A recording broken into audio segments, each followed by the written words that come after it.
Joining us now on Overnight America, Austin Petersen. He's running for U.S. Senate, the seat that currently is held by Claire McCaskill here in Missouri. Austin, thanks for coming on to KMOX. Thanks for having me on the show. So what I want to do is kind of get an idea of the things you believe in. I was looking on your website, which people can go in and see your priorities for when you run for office. But I want you to help me like you. So what makes you a good fit for U.S. Senate in Missouri? Sure. Well, I'm running because I've got a passion for liberty, and I think I can make a positive impact in the lives of my fellow Missourians. And also because I'm sick and tired of sending politicians to Washington who can't keep their promises. I think that a lot of people want to beat Claire McCaskill, but we shouldn't just send somebody just because they have an R after their name. I think we should send a true constitutional conservative who's going to stick to their guns, stick to their principles, and keep their promises. Right. So what are some of those things that Claire McCaskill would have voted for that you might have voted differently for? Like, for example, some of the big ones like the Tax Cuts and Jobs Act that was at the end of the year last year. She voted against that, but ultimately it went through. How would you have voted on something like that? Well, I absolutely would have voted for the tax cuts, but she also voted for the spending increases recently, much to my chagrin, and I think that we need to get our fiscal house in order. I've got a big problem with the fact that we have got a Republican House, Senate, and White House, and we cannot get a penny of spending cuts. So I think that if we want to maintain our majority this fall, we have got to keep our campaign promises. And Claire McCaskill is she kind of paints herself as a moderate, but that's really only in election years, because if you look at her voting record, she votes with the Democratic leadership something like 80 to 90% of the time. She voted to ban assault weapons. She if anybody here that's listening owns an AR-15, you would have been a felon for owning that gun if Claire McCaskill had her way. Wow. So I'm really just a different kind of Republican, because another issue was the FISA reauthorization. She was the 60th vote to reauthorize the unconstitutional warrantless surveillance of the American people. And, Josh Hawley said he would have voted for that too. So I'm the Liberty Republican in this race. I'm the different kind of Republican who's going to protect not just your fiscal liberty. I'm going to protect your personal liberty as well. Well, you mentioned that about Josh Hawley. So let's talk about some of the differences there. What are some of the things you believe in that may differ from the way Josh Hawley would conduct himself in the Senate? Well, here's one thing. You're going to know where I stand. Josh Hawley has taken very few public stands on important issues of the day. I think that the only major thing he's really stood out for is that he thinks that Claire McCaskill shouldn't be the next senator. Yeah, well, great. And then the other thing that he stood for was to reauthorize FISA, which I totally disagree with. But the biggest issue of the day, the question of whether or not we need to have $1 trillion in deficits, whether or not we need to be spending $1 million a minute, Josh Hawley has not gone on the record for. And I think I know why, because he is being bankrolled by Mitch McConnell and the Republican establishment. And he is going to have to do what the establishment wants him to do, because they're the ones who are pushing to get him in office next year. I think the reason why Josh hasn't taken a stance on that budget bill is because he would have voted for it, which Claire McCaskill did too. And I absolutely would have stood with Rand Paul the night that he stood up to 3 a.m. to try and get some actual spending cuts. So I'm actually the fiscal conservative in this race as well. I really enjoyed watching Rand Paul. He is so good at what he does, and I wish more people would listen to him when it comes to fiscal responsibility. One of the things he talked about when he ran for president that I thought would be very difficult to do, but probably necessary in today's day and age, was if he were to redo the budget, he would start from scratch and build up, only fund the things that we need. We have so much wasteful funding and things that we spend money on in the United States. It's absolutely ridiculous. We don't even know what we spend money on anymore. There's so much unaccounted money that's out there. That's called zero-based budgeting, and I totally agree. We should not just automatically fund programs year after year, especially without an audit to determine whether or not those programs are actually doing the job that they're supposed to be doing. I applaud the Pentagon this last year for taking steps to have an internal audit. I'd like to see more agencies step up and take up that kind of responsibility, because I think they saw that there was something like $800 million that were unaccounted for. So we've got to cut the waste. We've got to start looking at where we can make reasonable cuts. And I say across the board. Rand was saying, let's have 1% across the board spending cuts, right? That way you don't have to kill Elmo or Big Bird, right? You're not trying to destroy the entire department. As much as I'd love to get rid of the Department of Education and let the states handle their education policy, let's just have a 1% across the board cut. But they couldn't do it. And they're demonizing Rand Paul. The Republicans are treating Rand Paul like he's Nancy Pelosi. Well, that stops next year, because there'll be two of us on the floor at 3 a.m. and he won't have to stand alone. I like that. You ran as a libertarian, in fact, in the last presidential election. So why become a Republican? Well, I spent 2 months, and I made over 4,000 phone calls to my supporters, and I asked them all two questions. One, should I run? 100% said yes. And then I asked them, which party should I run under? And they said, run as a Republican, because they said, Austin, you're pro-life, you're pro-Constitution, pro-liberty. They thought that would be a good fit for me. Mm-hmm. And I was looking at, too, your Wikipedia page. That's when you know you've really made it, when you can get a Wikipedia page. So it looks like before, when you ran for office, you had some pretty awesome endorsements from people I really respect, Dave Rubin and Ben Shapiro. So they have backed you in the past? Yeah, well, they're backing me now, actually. Yeah. Dave Rubin gave us a hard endorsement. Yeah, the endorsements that you saw on Wiki are from my current race. Yes. Ben Shapiro told people they need to support me and send me money. We picked up Joe Walsh, Kurt Schlichter, Chuck Woolery this last week. The whole game show host is on our side. So the conservative grassroots and the people who are true principled constitutionalists, those are the one people supporting me. Take a look at Claire McCaskill's endorsement list. It's Planned Parenthood. And Josh Hawley doesn't want to list his endorsers for a reason, because he knows that Mitch McConnell's very unpopular here in Missouri. I'll tell you, Ben Shapiro's great, and same with Dave Rubin, who's not a conservative by any means. I mean, he's someone that I think calls himself a classical liberal, but he's someone that sides with people that are trying to stop government infringement, which is something you rarely see anymore. He's actually for freedoms, and his show's great. I was thrilled to see that. Running for U.S. Senate here in the state of Missouri, Austin Petersen joins us on KMOX. So what are some of the other stances that you have, like on health care, for example? What should we be doing with health care? Well, I like to tell the story of eye surgery, for example. So one of the things people complain, they say, well, you don't care about poor people and you think that everybody should die if you don't get health insurance from the government. But that's just not true, and here's why.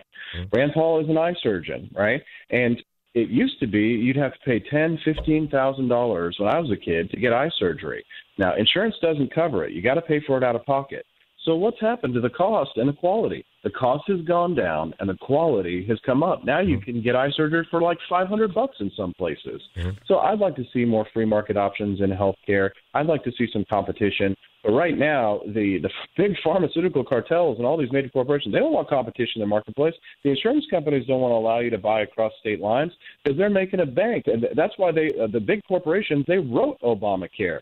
You know, a lot of these lobbyists, they were the ones who crafted that legislation because it was a guaranteed payment to insurance.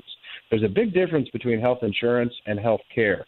Just because you got health insurance doesn't mean you're going to get health care. We need to improve our health care in the United States, and we need to let the insurance companies have to compete for your business. That's when we'll start to see the prices go down. Big Senate race coming up here in the state of Missouri. Josh Hawley and also Austin Petersen both running for the Republican ticket and the chance to go up against Claire McCaskill. Pleasure to have Austin Petersen on Overnight America. When we come back, I want to ask him where he stands on this immigration debate and his fight to defend the Constitution and your liberties. I think it's a good platform. Austin Petersen continues next on Overnight America, KMOX. KMOX, first and accurate. Depend on it.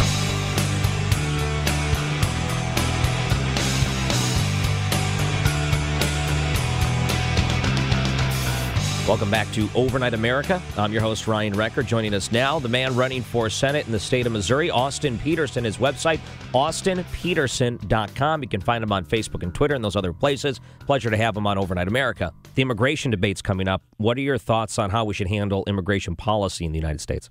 Well, I think that the problem is that the debate is dominated by the two extremes, and people have been unfairly accusing me of being for open borders, like I'm some kind of anarchist or something, and it's just not true. I've always advocated for what I believe is the most efficient system, which is like what we had during the Ellis Island years. My great-grandparents came through Ellis Island, and they had a strict security check, a strict disease check. They passed a citizenship test, and that was it. Then they began the process of naturalization. But right now, because we created all these layers of bureaucracy, and now the Department of Homeland Security, which was only created under the Bush era, is now managing all these multiple layers of a bureaucracy. So it can take 10, 25, even more. Sometimes some people have gone up to 40 years in their families to bring over their family members here. What Trump has proposed is what I think is a fairly reasonable compromise. If he wants the money for his wall, he's asking the Democrats to step in and say, hey, I will give you DACA and I will give you the Dreamers, but you've got to fund my wall. So the president wants to make deals. He's not an ideologue. But for me, I have to have my own concrete plan. I think something like an Ellis Island style system would be best because, the 9/11 terrorists came through our current visa system, right? So something's broken, something's wrong. But it's all about incentives to me. The problem is that because nobody understands economics, and trust me, it's a dismal science. They call it a dismal science for a reason. You incentivize people to break the law under our current system. You got to incentivize people the right way. If we have the right incentives in place, then you're going to have less illegal immigration. I want legal immigration, but you can't have open borders in a welfare state. So I think that we have to be honest with ourselves about how to face the problems that we have, and we need to have the right incentives in place, and we have to have a strict security check, strict disease check. But that's it, and that's really what should all be done. But it's impossible to have a nuanced debate on this because it's, somebody the other day at a rally I was at said, no immigrants, no immigration. And I'm just like, what do you mean? None? Like zero immigration? And then the other side is like, open borders, and I'm like, okay, well, I understand that's what Ronald Reagan wanted, right? But I think we need something a little more reasonable. Yeah, I know what you mean. I've seen some video of you at a rally when I was just doing a little prep work before our interview today. There is some website. It's a very left-leaning website. I've never heard of it before, but they posted a video of someone asking you about women's rights. And I love that these headlines just absolutely don't represent what was said in a video. It's taken so out of context. You ready for things like that where people are going to constantly try to take you out of context and they don't care to look past a headline and then they just believe what they read on the headline? Because that's got to be incredibly frustrating to try to combat things like that. It is, and thank you for asking about that. Yes, it is frustrating, but am I ready for that? You're damn right. I'm a brawler. I have been fighting for this cause for 10 long years. If you've never seen me in the debates, take a look. Austin Petersen defends religious liberty, and watch me pound the hell out of Gary Johnson for suggesting that we should force Christians to bake wedding cakes for gay couples. Mm-hmm. And I just, and I am a fighter for our cause. So yes, I'm ready for that. I'm fully willing to take that fight on. But here's the thing. Nobody can withstand an assault of reason in the public sphere. These trolls, they tend to attack online, but the people who despise me, they never show up in person. I think I've only ever had one person tell me to my face that I was a total POS. And I actually said, hey, man, good for you for having the guts to say it to my face. But if you get me up on a debate stage with Claire McCaskill, and she can't run and she can't hide and she can try and divert attention, or she can try these kinds of tactics, but the press will be there to watch it to make sure that they fact check her. And you watch, just take a look online. You'll see my debates and stuff. I'm a ferocious debater. I think that's why I'm the best candidate to go up against Claire, because you want somebody who's got fire in the belly. You want that sort of Trump style power and effectiveness in a debate, but then you also want somebody who can use logic and reason and a firm basis in the Constitution and the law and the precedent, and who understands the Supreme Court case decisions. I'm not a lawyer. People ask me if I was, but I did work for a judge. And if you like Judge Andrew Napolitano at Fox News, I was his writer and producer for a number of years. That's what you're going to get with me. Mm-hmm. A strict constitutionalist who is a warrior for liberty. I like that. So, if I were to look back at your past, it sounds like you grew up on a farm. Is that right?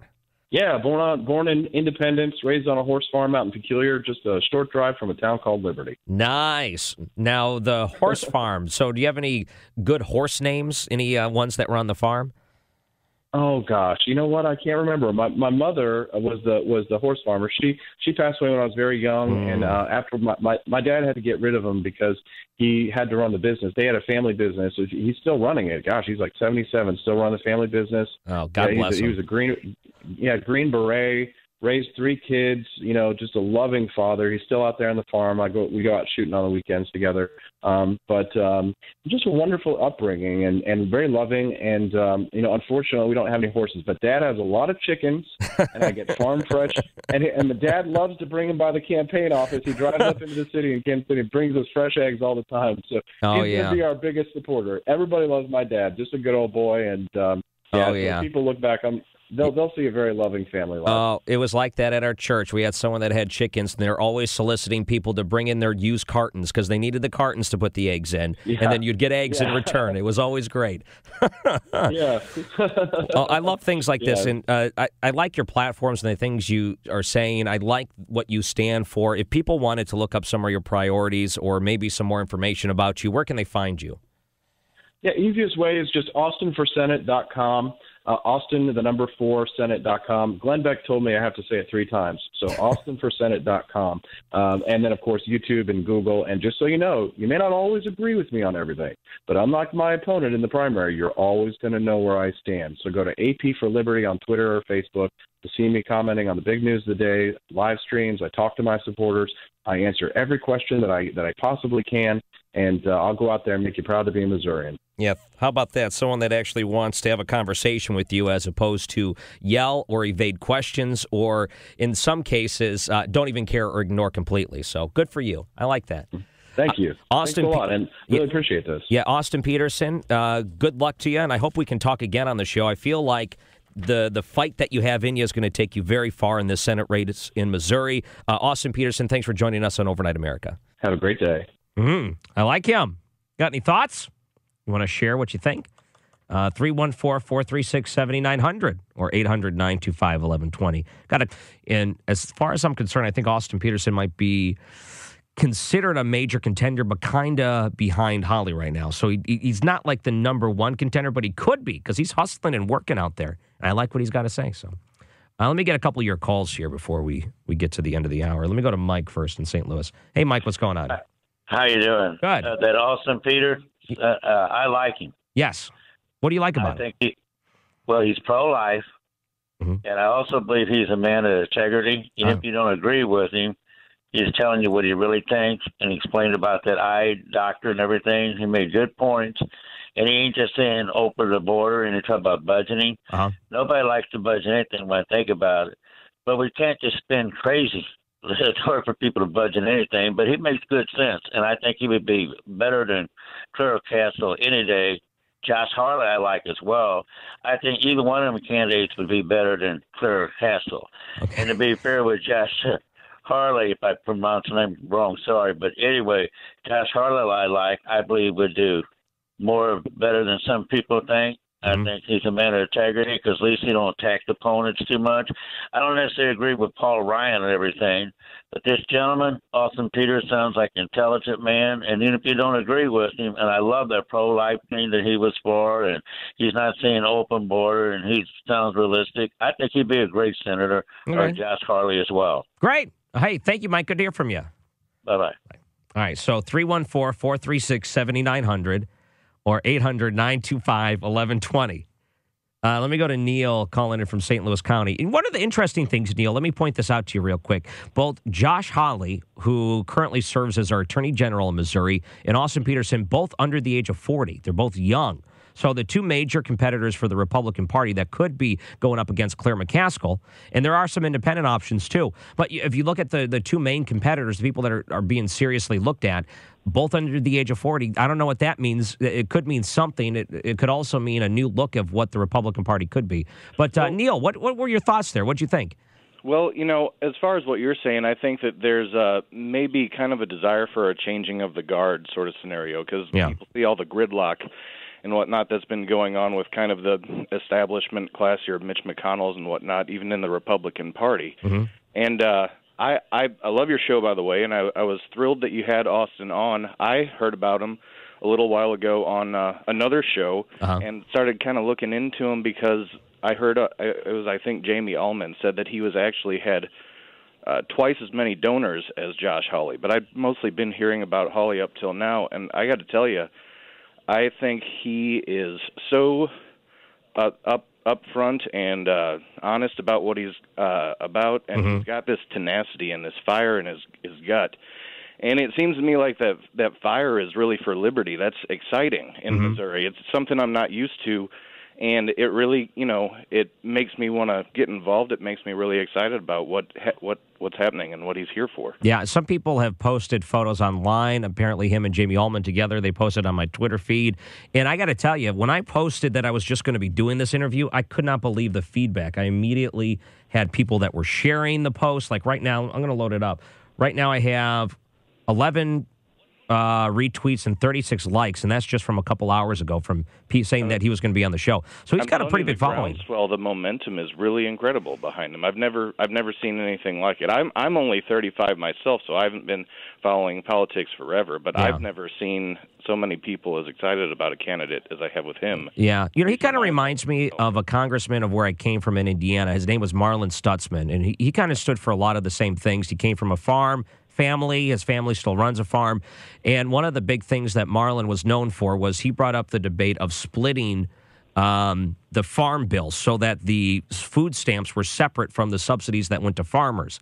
And he wanted that to be separate because so much money was going to food stamps that people didn't realize that there wasn't barely anything going to the farming side. He wanted that to be two different budget items, which he got, which was a big thing for him. But, when I was listening to Austin, I think he's a straightforward guy. Some of the videos I did see after the fact, I was curious because he told me to go look up some debates. He can definitely speak for himself. He can hold his own ground. And he's someone that wants to talk to you about the issues. He doesn't want to just, he'll listen to you and he'll debate you, but he's not going to give you a bunch of rhetoric and move on. Like, he actually wants to talk about these things. Oh, it seems to me like he's really sincere about where he stands on anything. And you might not agree with him on everything, but at least you'll know why he thinks what he thinks. And I think that's refreshing. I mean, how many politicians are going to give you lip service, tell you what you want to hear? Yeah, I got to get Josh Hawley on next. I want to hear his side and the different things he believes in, too. I'm curious. Hey, Neil, thank you so much for calling in. Thanks for having me. I appreciate it. There you go. Well, that was a good call, too. And a couple of text messages that came in. It looks like people are enjoying the interview. So that was good. We're going to post that up in our podcast section at KMOX.com.